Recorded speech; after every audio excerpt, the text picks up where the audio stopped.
مولانا نے کہا یہ چیزیں ہمیں قابل قبول نہیں ہے، تو آئین کو ذبح کرنے کے مترادف ہے۔ اس مسودے کو ختم کیا، نیا مسودہ ترتیب دیا، 22 کلازز پہ جا کر اتفاق ہوا، اور اس میں 5 سکے مولانا نے اسلامی طور پہ داخل کرائے، پانچوں کے پانچوں۔ اس موقع پہ لوگ اپنے بچوں کو سامنے لاتے ہیں، اپنی جماعتوں کو سامنے لاتے ہیں، اپنے سیاسی مفادات کو سامنے لاتے ہیں، لیکن نہیں، 5 کے 5 میں پہلی شک یہ تھی کہ جو سود آپ نے ہم سے طے کیا ہے اس سود کو ختم کیا جانا چاہیے۔ اور آپ نے ہم سے یہ معاملہ طے رکھا تھا کہ جی ہم سود کے معاملات میں علماء کرام کا ساتھ دیں گے، اور سود کے معاملات میں ہم نے ملک کے اندر سے ختم کرنا ہے۔ تو حضرت مولانا نے مستقل طور پہ یہ پہلی شک لکھوائی ہے، اور یہ ملک پاکستان پہ اللہ تعالیٰ کا کرم ہوا، اللہ کا فضل ہوا، اللہ تعالیٰ کا احسان ہوا کہ رب کریم نے یہ قانون اور آئین کا حصہ بنوا دیا ہے۔ اب انشاءاللہ تعالی جو 31 دسمبر 2027 تک اسی حکومت کے ٹینور کے اندر یہ طے ہوا ہے کہ 2028 شروع ہوگا تو ملک میں قانون سود کا نافذ ہو کے سود ختم کر دیا جائے گا۔ 3 سال مانگے گئے ہیں، 3 سال کوئی زیادہ مدت نہیں ہے، دا گز دا میدان، رب نے زندگی رکھی تو انشاءاللہ 3 سال بعد موجود ہوں گے۔ اور اسی حکومت میں یہ بھی نہیں ہے کہ مولانا نے کو 10 سال دیے اجی اگلی حکومت کے گاٹے میں فٹ کر دو، جی ان کا کام ہے، ایسے نہیں ہے، اسی میں طے ہوا ہے، اور یہ سب سے پہلا کام ہو گیا۔ اور انہوں نے اتنی بڑی دینی اس کام کی بنیاد رکھی ہے کہ جس پر جتنا شکر ادا کرے اتنا کم ہے۔ میں اس قانون سازی کے وقت مسجد نبوی شریف میں تھا، یہ 20 تاریخ کو جو ہوا، یقین مانیے اللہ کے رسول کے گھر میں بیٹھ کے ہم نے دعائیں کی ہیں، وہاں احباب سارے دعاؤں میں لگے ہوئے تھے کہ یار یہ اسلامی قانون سازی ہو جائے، اسلامی ملک کے نام پہ کلمے پہ لیا گیا تھا تو وہی ہو جائے، اور یہ وہی ہوا ہے۔ اور یہ جو کام ہوا ہے نا، اس پر حضرت مولانا نے کہا جی خوش نہیں ہونا چاہیے بلکہ رونا چاہیے کہ اتنے سال سے من حیث القوم ہم گناہ کر رہے تھے، ایز اے نیشن اللہ کے نافرمان تھے کہ ہماری پوری قوم اس میں غلطی مبتلا تھی، اور پھر یہاں یہ چیز طے کروا دی کہ یہ جو سود کا نظام ہے، چاہے وہ سرکاری بینک ہوں گے، چاہے وہ کیا کہتے ہیں غیر سرکاری اور پرائیویٹ بینک ہوں گے، تو ان سب میں سود کو ختم کر دیا جائے گا، اور یہ ملک کے آئین میں یہ چیز داخل ہو گئی ہے۔ انشاءاللہ تعالی رب کریم نے آپ کی اور ہماری زندگی رکھی تو یہ پوری سٹوری میرے پاس ہے، ویب سائٹ پہ میں نے وہاں سے اٹھائی ہے قومی اسمبلی کے، اور اس میں پہلی شک یہ سود کی ہے کہ سود کا خاتمہ کر دیا جائے گا۔ میں یہاں ایک جملہ آپ کی خدمت میں کہتا ہوں کہ سود ہے کیا؟ سود کے بارے میں ہم اتنا اللہ جل شانہ کے کتاب سے جو باتیں کرتے ہیں کہ قرآن کریم ہمیں بتاتا ہے، احادیث نبویہ میں ہے، رسالت مآب علیہ الصلوۃ والسلام کے فرمان میں اس کو منع کیا گیا ہے، صحابہ کرام نے اس پر لعنت بھیجی ہے، اور اللہ تعالیٰ سود کے معاملات کو غلط جو فرماتے ہیں یہ میں آپ کی خدمت میں رکھتا ہوں۔ اس سے آپ خود اندازہ لگا لیں کہ سود کتنی بری چیز ہے، اور رب کریم نے اس سے ہمیں کتنا منع فرمایا، اور اللہ جل شانہ نے اس کے بارے میں کتنے سخت آیات فرمائی ہیں۔ یہ قرآن کریم ہے، سورۃ البقرہ ہے، میں سورۃ البقرہ 30واں پارہ آپ کی خدمت میں پڑھنے لگا ہوں، یہ آیت نمبر 275 ہے۔ رب کریم فرماتے ہیں الذین یأکلون الربا لا یقومون الا کما یقوم الذی یتخبطہ الشیطان من المس۔ فرمایا جو لوگ سود کھاتے ہیں نا، دنیا میں تو یہ کفر کر رہے ہیں، بے ایمانی کر رہے ہیں، آخرت میں جب یہ اٹھیں گے نا تو ایسے لگے گا جیسے ان پر کسی جن اور شیطان کا حملہ ہو گیا ہے، اور یہ بے وقوفوں کی طرح دیواروں کو ہاتھیں لگاتے پھر رہے ہیں۔ یہ حالت ہوگی، یہ اللہ کے سامنے اٹھ کے کھڑے بھی نہیں ہو پائیں گے، اور اس طرح ٹھہرے ہوں گے۔ اور فرمایا یہ کیوں ہوگا؟ فرمایا اسی لیے کہ ذالک بانہم قالوا انما البیع مثل الربا، ان کا دعویٰ یہ تھا کہ سود اور کاروبار تو ایک چیز ہے، یہ بالکل سمولر ہے، ادھر سے بزنس ہے، ادھر سے جو ہے نا کیا کہتے ہیں سود ہے، دونوں ایک چیز ہے۔ تو فرمایا سود اور کاروبار کبھی ایک چیز نہیں ہو سکتے۔ احل اللہ البیع وحرم الربا، اللہ نے سود کو حرام کیا ہے اور اسی اللہ نے کاروبار کو حلال فرمایا۔ سود اور چیز ہے، کاروبار حلال ہے، سود حرام ہے، کاروبار حلال ہے۔ یہ تو ایسے ہو جائے جیسے زنا اور نکاح کو تم ایک کہہ دو، آپ کے دونوں میں کیا فرق ہے؟ بابا بہت سا فرق ہے، نکاح اور زنا میں زمین آسمان کا فرق ہے، کفر اور اسلام کا فرق ہے، خالق کے تعالیٰ کے مقامات اور شیطان کے رذائل کا فرق ہے، سفید اور سیاہ کا فرق ہے، اندھیرے اور روشنی کا فرق ہے، پھول اور کانٹے کا فرق ہے۔ یہ کیسے نہیں ہو سکتا کہ جو ہے نا سود اور کاروبار کو بندہ ایک کر لے؟ تو رب کریم نے اس سے منع فرمایا، اور آخر میں فرمایا یمحق اللہ الربا ویربی الصدقات، اللہ تعالیٰ سود کو ختم کرتے ہیں، سودی بندہ ہمیشہ ذلیل ہوتا ہے، کاروبار کو رب بڑھاتا ہے، کاروبار میں برکت ہے۔ تو کاروبار کے معاملات میں آگے چلیں۔ یہ پوری بات فرما کر رب کریم نے فرمایا کہ اگر تم مؤمن ہو، اگر تم میں ایمان کا ذرہ بھی موجود ہے تو پھر ایسا کرو، آپ سود کو چھوڑو۔ فرمایا یا ایھا الذین آمنوا اتقوا اللہ، اے ایمان والو اللہ سے ڈرو، وذروا ما بقی من الربا۔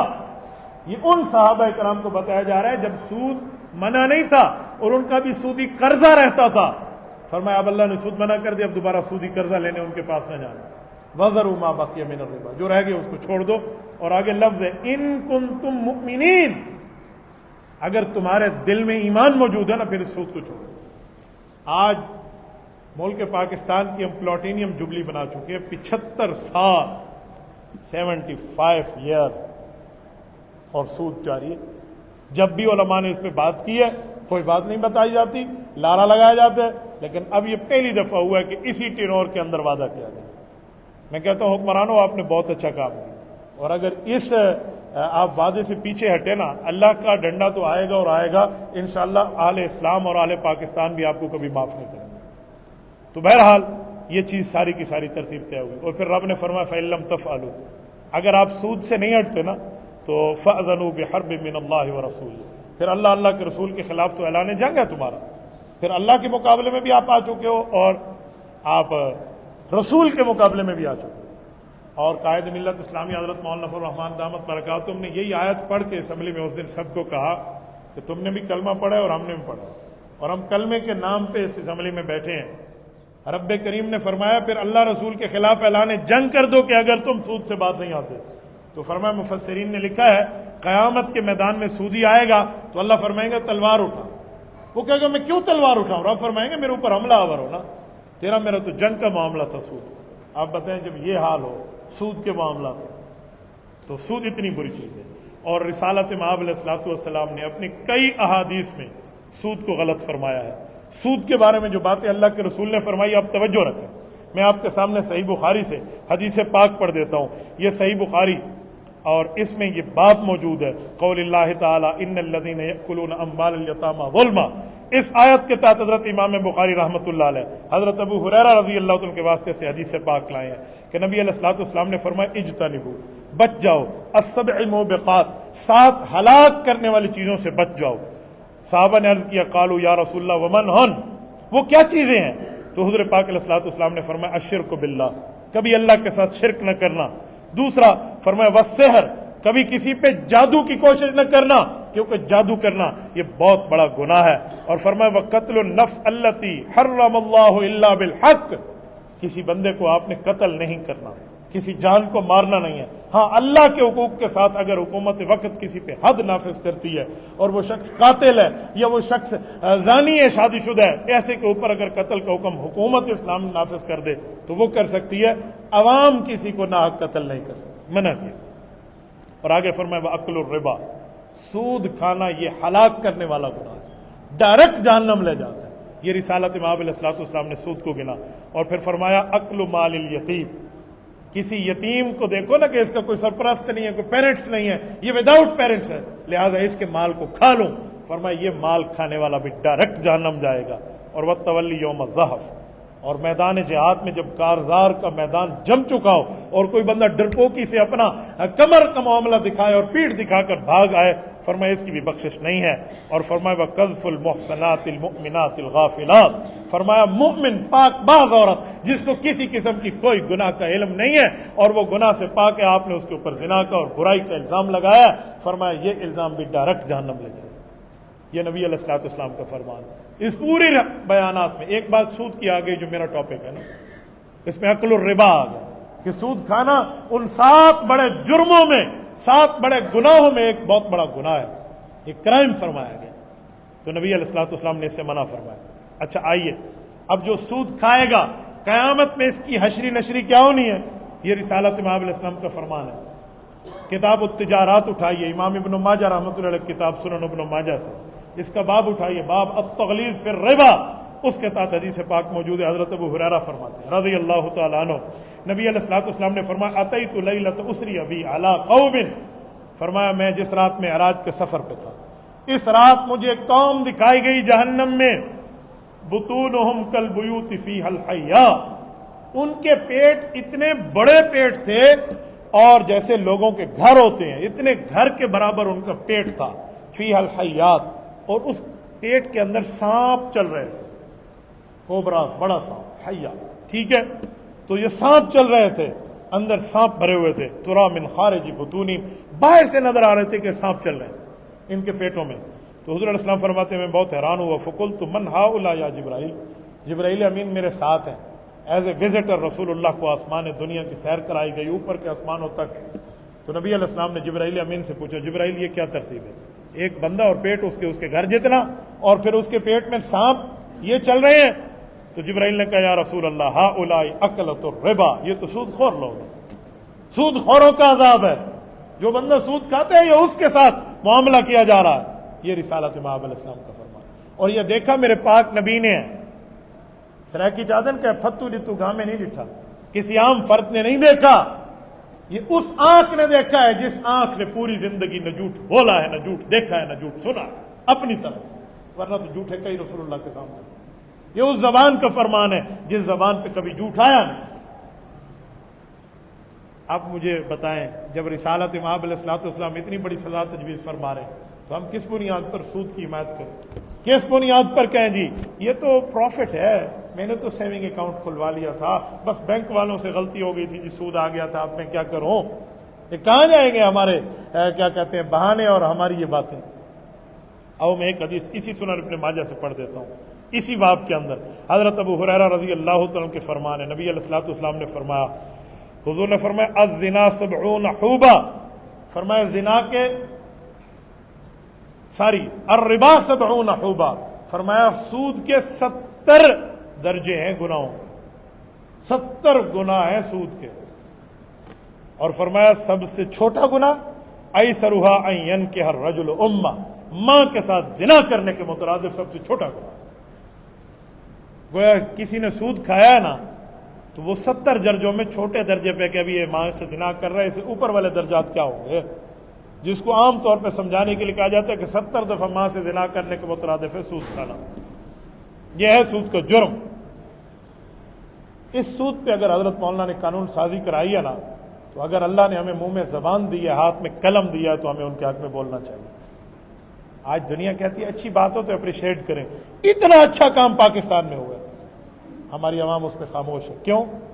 بعض لوگ تو مخالفت میں بول رہے ہیں جی ہم جائیں گے سپریم کورٹ، جائیں گے یہ ترمیم ختم کرائیں گے۔ میں نے اس دن سعودیہ میں ایک شخص نے سوال کیا تو میں نے اسے کہا کہ مولانا سود کے خلاف ہے اور سود خور مولانا کے خلاف ہے، کھلی بات ہے۔ ہمارے استاد صاحب تھے حضرت مولانا محمد عبداللہ، شیخ محمد عبداللہ نور اللہ مرکزہ، اللہ ان کی قبر پہ کروڑوں اربوں رحمتیں نازل فرمائے، میرے والد صاحب کے شاگرد تھے، میرے استاد تھے۔ مجھے ایک دن فرمان لگے تیرے ابے کا ایک جملہ مجھے بہت پسند ہے، کہ وہ فرماتے تھے سود خور جو ہے نا، یہ سود خور نہیں ہے، یہ سور خور ہے، یہ خنزیر کھانے والی قوم ہے۔ تو یہ سودی ترتیب ہے۔ اچھا آگے ایک روایت اور بھی پڑھ دیتا ہوں، یہ بھی اسی سنن ابن ماجہ کی اسی باب سے۔ حضرت عبداللہ ابن مسعود فرماتے ہیں، نبی علیہ السلام کا فقیہ صاحب جس کے لیے حضور نے فرمایا تھا استقرأوا القرآن من اربع، اس میں عبداللہ ابن مسعود پہلا ہے۔ وہ عبداللہ ابن مسعود فرماتے ہیں ان رسول اللہ صلی اللہ علیہ وسلم لعن آکل الربا وموکلہ وشاہدیہ وکاتبہ، حضور علیہ السلام نے لعنت فرمائی، اے اللہ لعنت کر سود کے کھانے والے پہ، سود کے کھلانے والے پہ، سودی کام کے گناہ پہ، اور سودی رجسٹر لکھنے والے پر، کاتبہ، جو سودی کام کرتا ہے لکھتا ہے، چاہے وہ رجسٹر لکھے چاہے وہ کمپیوٹر کے نظام میں سودی کام کر رہا ہے، اس کی لکھائی پر بھی اللہ کے رسول نے لعنت کی ہے۔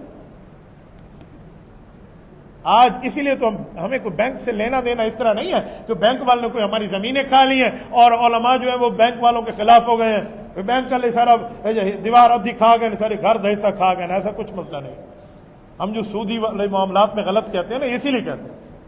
اب جو بندہ بینک میں بیٹھے سود لکھے گا نہیں، بولیے مجھے بتائیں یار، آپ کو اللہ نے منہ میں زبان دی ہے، نہیں لکھے گا تو یہ اس لکھنے والے پہ اللہ کے رسول نے لعنت کی ہے۔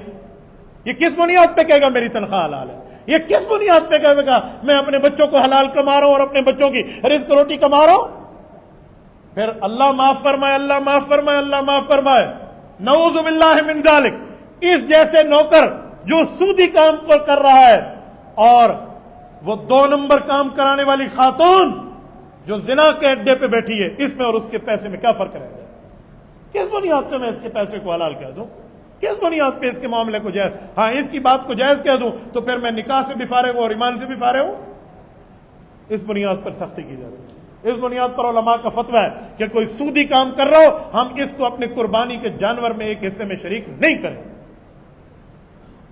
پھر لوگ کہتے ہیں آپ کیا کر رہے ہیں، آپ سختی کر رہے ہیں۔ وہ میرے پاک نبی نے اس پہ لعنت فرمائی، لعن اللہ، فرمایا اللہ اس پہ لعنت کر دیا، کما قال علیہ السلام، حضور لعنت فرمائے۔ وہ نبی جس کے اخلاق کو رب نے سلام پیش کیا، وَإِنَّكَ لَعَلَىٰ خُلُقٍ عَظِيمٍ فرما کر، اس نبی کے اخلاق ہیں۔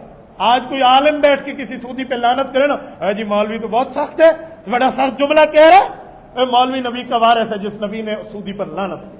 اگر ہم وارث ہیں تو اپنے مورث کی بات کو لے کر آگے چلیں گے۔ اس کو کوئی سختی کہے، کوئی نرمی کہے، کوئی ادھر ادھر کی بات کہے، ہمیں اس سے لینا دینا نہیں۔ ہم نے اللہ کو جواب دینا ہے۔ میں کسی عوام کو جواب دے نہیں ہوں، میں کسی اپنے آڈینس کو جواب دے نہیں ہوں، کسی اپنے قارئین، ناظرین، سامعین کو جواب دے نہیں ہوں، ہم اللہ کو جواب دیں۔ تو اللہ پاک نے پوچھنا ہے، ہم نے وہی بتانا ہے۔ کوئی سخت کہہ دے اس کی مرضی، کوئی نرم کہہ دے اس کی مرضی، کوئی اچھا کہہ دے اس کی مرضی، کوئی برا کہہ دے اس کی مرضی۔ ہمیں کسی کے اپریشیٹ یا کسی کی تردید کرنے سے کوئی فرق نہیں پڑنا چاہیے۔ تو نبی علیہ السلام نے لعنت فرمائی، اور فرمایا اس کے گواہ پر بھی لعنت ہے۔ میں مثال دے رہا ہوں، کوئی سودی قرضہ مانگتا ہے اور بینک اس سے کہتی ہے گرنٹر لاؤ، ضامن لاؤ۔ تم کہو میں تو سود نہیں کھا رہا، میں تو ایز اے گرنٹر پہنچا ہوں، میں نے گارنٹی دی ہے۔ اللہ کے رسول نے اس گرنٹر پہ بھی لعنت کی، یہ شاہدہی ہے، یہ اس کا گواہ ہے۔ کس بنیاد پہ میں کہوں جی میں نے تو سود نہیں کھایا، میں گرنٹر تو بیٹھا ہوں نا۔ اچھا پھر میں نے تو نہیں کھایا، میری تو نوکری ہے، کھا تو فلاں رہا ہے۔ تو حضور نے فرمایا کھانے والا بھی کھلانے والا بھی، آکل ہی و منہ کے لیے، کھانے والا بھی اور کھلانے والا بھی۔ آپ نہیں کہہ سکتے کہ میں نے تو نہیں کھایا۔ تو یہ رسول اللہ صلی اللہ علیہ وسلم نے اس پہ لعنت فرمائی۔ آئے میں ایک حدیث اور پڑھ دیتا ہوں۔ نبی پاک صلی اللہ علیہ وسلم کا فرمان اسی کتاب، اسی باب سے حضرت ابو ہریرہ سنن ابن ماجہ میں لایا ہے رضی اللہ عنہ۔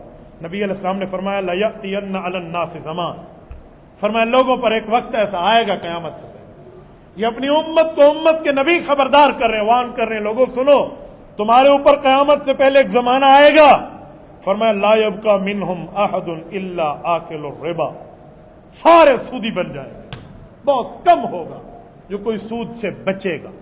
اچھا اتنا سود ہو جائے گا؟ فرمایا جی ہاں۔ تو کہ آگے کیا ہوگا؟ آگے حضور نے فرمایا فمن لم یأکل، جو آدمی سود سے بچ جائے گا نا، چلو بخشا تو یہ بھی جائے گا، اس معاملے میں بچ رہا ہے، لیکن اصابہ من غبارہ، فرمایا سود کا غبار، سود کا اثر تو اس کے گھر میں ضرور پہنچے گا۔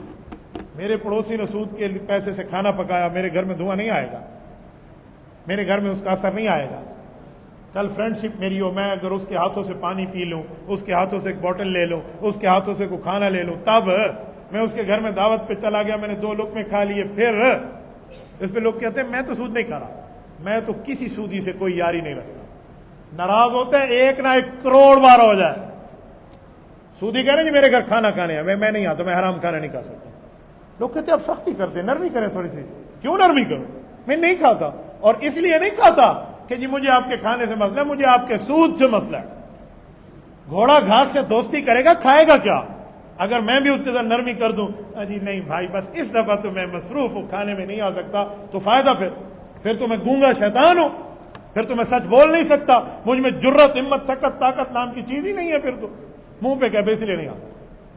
ایک شخص کو ایک دن میرے پاس رہی، قربانی کے دنوں میں لائے کہ مفتی عبدالواحد صاحب کا فتویٰ ہے کہ سودی کو اپنے ساتھ شامل نہ کرو، تو وہ میرے ساتھ بحث کر رہے ہیں۔ مجھے کہتے ہیں 7 حصے ہوتے ہیں گائے میں اپنے حصے کے پیسے دے رہا ہوں، میں کہ اس کے حصے تھوڑی دے رہا ہوں، تو میرا حصہ اگر نہیں ہوگا تو میرا نہیں ہوگا نا، اس کے تو قربانی ہو جائیں گی، آپ نے یہ کیوں کہا ان کی بھی نہیں ہوں گی؟ اور میں نے کہا 4 رکعت میں 1 رکعت میں بندہ بول کے بات کر لے، کیا حال ہے، خیریت ہے، صحت ٹھیک ہے، اور بعد میں کہا میں نے تو صرف تیسری رکعت میں بولا تھا، پہلی، دوسری اور چوتھی میں نے نہیں بولا۔ آپ کیا کہیں گے؟ پہلی، تیسری اور چوتھی ہو گئی ہے، دوسری نہیں ہوئی جس میں بولا؟ کہتے ہیں نہیں، ساری نماز نہیں ہوگی کیونکہ نیت ایک ہے۔ میں نے کہا ساری قربانی نہیں ہوگی، گائے کی گردن ایک ہے۔ ابے بنے بیٹھے ہو ہمارے سامنے آ کر، اب علماء کو آپ نوالے دیں، آپ یوں نوالا لیں اور میں آپ کے نوالے کو چبا جاؤں، اتنی کچی گولیاں ہم نے نہیں کھیلیں۔ لوگ مسئلہ بتانے نہیں ساری لوگ آج کے دور میں مسئلہ پوچھنے نہیں آتے، مسئلہ بتانے آتے۔ بھئی سود حرام ہے، اللہ رسول نے حرام کر دیا، کس بنیاد پہ آپ ہم سے نرمی لینے آئے ہیں؟ میں کچھ جے بچو بڑا ہی بیٹھا، میں کیوں مسئلے ایک ڈھل آئے تھے، ایک ساخت ہے ڈھل آئی کو نہیں مجھے ساخت کو، ایسے نہیں ہے۔ جو اللہ رسول نے بتایا ہے وہی ہم نے آگے سنایا ہے. حضور نے نرم بتایا تو نرم سنایا، سخت بتایا تو سخت سنایا. اب نبی لعنت کرے اور میں کہوں نہیں ہمارے نبی اخلاق والے تھے، لعنت نہیں کرتے تھے، لعنت کرتے تھے کفر پر، شرک پر، بے غیرتی پر، زنا پر، سود خور پر اللہ کے رسول نے لعنت کی. اس طرح بہت سی چیزیں اور بھی ہیں. رسول اللہ صلی اللہ علیہ وسلم کی کئی جگہ اس طرح لعنت موجود ہے. جو خواتین آج کل آئی بروز بناتی ہیں پھر کیا کہتے ہیں؟ ہمیں ہمارا شوہر کہتا ہے. صحیح بخاری میں 3 جگہ یہ حدیث موجود ہے، لعن اللہ الواشمات والمستوشمات. فرمایا یہ آئی بروز بنوانے والی اور بنانے والی دونوں پر اللہ نے لعنت کی ہے. یہ میرے پاک پیغمبر کا فرمان ہے، میرا نہیں ہے. میرا کام تھا آپ تک پہنچانا، آپ تک سنانا. کسی نے ماننا مانے، کسی نے نہیں ماننا نہ مانے. ہم کو ڈنڈا اٹھا کے اسٹرکٹلی آرڈر تھوڑی دے رہے ہیں کہ لاسٹ وارننگ اور اسٹرکٹلی آرڈر ہے، مانو ورنہ یہ اور وہ. بھائی آپ ایک نہ 10 دفعہ نہ مانے، اتنی دنیا کفر کرتی پھر رہی ہے، گناہ کرتی پھر رہی ہے، کوئی ہم سے تھوڑی پوچھا جائے گا. ہماری ذمہ داری ہے بتانا، سنانا، سمجھانا. آگے کوئی مانے ٹھیک ہے، نہ مانے ٹھیک ہے. تو ایسی چیزوں پر رسالت مآب علیہ الصلوۃ والسلام نے اگر لعنت فرمائی ہے تو لعنت ہونی چاہیے.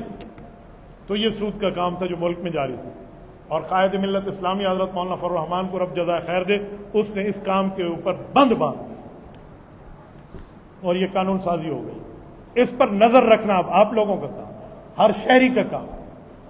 سٹیزن آف پاکستان کی رسپانسبلٹی ہے کہ ہم اس چیز کو دیکھیں کہ 2028 آ تو نہیں گیا، آ گیا تو ہم سود ختم کرائیں گے. یہ 3 سال اس لیے مانگے کہ جی بینکوں کے معاملات ہیں، وہ کہتے ہیں بس ہمیں تھوڑا سا صبر کرنے دیں. اس وقت ملک پاکستان کا آئین بھی بن چکا ہے سود کے خلاف.